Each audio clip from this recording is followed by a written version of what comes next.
నవ్యాంధ్ర రాజధాని నిర్మాణంలో కూలీనవుతానన్నారు చంద్రబాబు. రాజధాని నిర్మించుకునే అవకాశం 5 కోట్ల తెలుగు ప్రజలకు వచ్చిందన్న ఆయన ఇందులో అంతా భాగస్వామ్యం కావాలని పిలుపునిచ్చారు. మరోవైపు క్యాపిటల్ నిర్మాణానికి కేంద్రం నుంచి అన్ని విధాలుగా సాయం ఉంటుందని, ఇందులో ఎలాంటి అనుమానాలు అవసరం లేదని చెప్పారు కేంద్ర మంత్రి నిర్మలా సీతారామన్.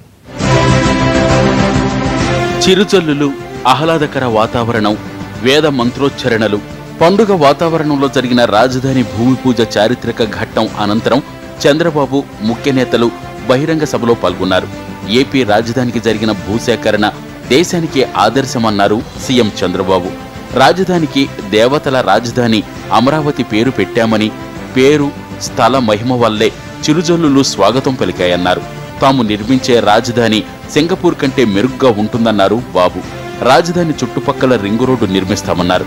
రాజధానికి భూములిచ్చిన రైతులకు కృతజ్ఞతలు తెలిపారు.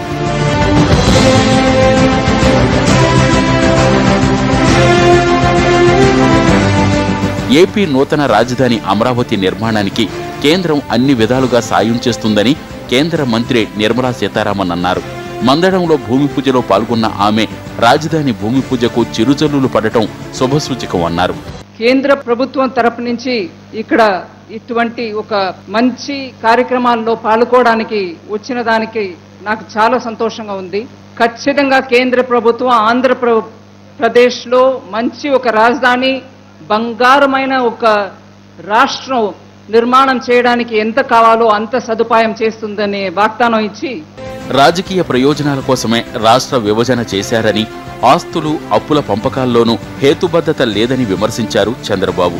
రాజధాని నిర్మించుకునే అవకాశం 5 కోట్ల తెలుగు ప్రజలకు వచ్చిందన్నారు. ఒక చరిత్ర సృష్టిస్తున్నామన్న ఆనందం తనకుందన్నారు సీఎం చంద్రబాబు. ప్రజా రాజధాని అమరావతికి ప్రతి ఒక్కరూ ఒక ఇటుక లేదా ఒక ఇటుకకు ఎంత ఖర్చవుతుందో అంత డబ్బు విరాళంగా ఇవ్వాలని పిలుపునిచ్చారు.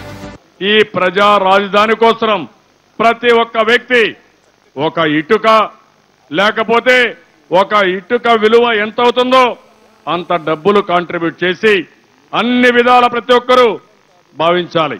ఈ రాజధాని నా రాజధాని అనే ఫీలింగ్ ఉండాలి. దానికోసం తప్పకుండా చేస్తానని చెప్పి ఆ రోజు రాజధాని కడతానంటే అందరూ ఎగతాళి చేశారన్నారు సీఎం చంద్రబాబు. సింగపూర్ కంటే అద్భుతమైన రాజధానిగా అమరావతి తయారవుతుందని ఆ దేశ బృందమే చెప్పిందని గుర్తు చేశారు. వాళ్లు అలా చెప్పినప్పుడు తనకు సంతృప్తి కలిగిందన్నారు బాబు. నన్ను ఎగతాళి చేశారు కొంతమంది. నేను ఆ రోజు కూడా ఒకటే సమాధానం చెప్పాను. నేను కట్టే రాజధాని ఒక అడ్మినిస్ట్రేటివ్ క్యాపిటల్ కాదు.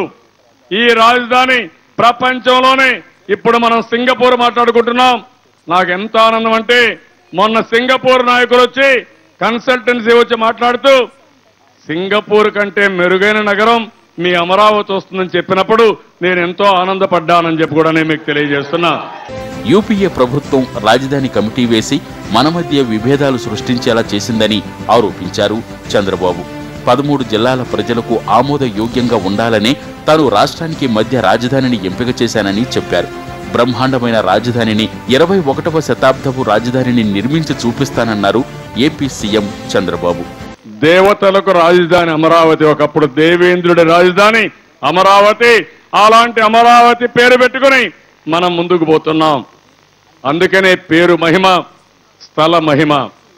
300-400 సంవత్సరాలు కీర్తి శకం పూర్వమే ఇక్కడ మొత్తం భారతదేశాన్నే పరిపాలించిన స్థానం ఇది. అలాంటి ప్లేస్ లో మనం పెట్టుకున్నాం. ఏపీ రాజధాని భూమి పూజ కార్యక్రమం వేదికపై ఓ చిన్నారి ప్రధాన ఆకర్షణగా నిలిచింది. తాను దాచుకున్న చిల్లర హుండీని తీసుకొచ్చి విరాళం రూపంలో ముఖ్యమంత్రి చంద్రబాబు నాయుడికి ఇచ్చింది. తిరుపతికి చెందిన ఆకుల ఆయేషా అనే చిన్నారి స్కేటింగ్ చేసుకుంటూ అక్కడి నుంచి అమరావతికి చేరుకుంది. ఈ సందర్భంగా వేదిక మీద కలిసినప్పుడు ఆ పాపను పొగడ్తలతో ముంచెత్తారు చంద్రబాబు.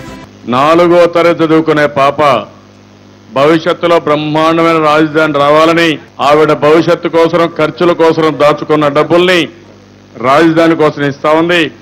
ఆ అమ్మాయి ఉద్దేశం రాజధాని బ్రహ్మాండంగా ఉంటే నా భవిష్యత్తు బ్రహ్మాండంగా ఉంటుందనే ఉద్దేశంతో ఒక చిన్నారి ఇంత సాహసం చేసిందంటే మనస్ఫూర్తిగా అందరూ అభినందించాలి. గట్టిగా చప్పట్లు కొట్టి ఈ అమ్మాయి అందరికీ ఆదర్శం కావాలి. ఈ రాష్ట్రంలో ఉండే 5 కోట్ల మందికి 4వ తరగతి చదివే చిన్నారి ఒక ఆదర్శం కావాలి. ప్రపంచంలోనే అత్యున్నతమైన రాజధానిని నిర్మించే బాధ్యత తమ ప్రభుత్వానిదని స్పష్టం చేశారు ఏపీ సీఎం. విజయదశమి నాడు ప్రధాని చేతుల మీదుగా శంకుస్థాపన చేయనున్నట్లు చెప్పారు.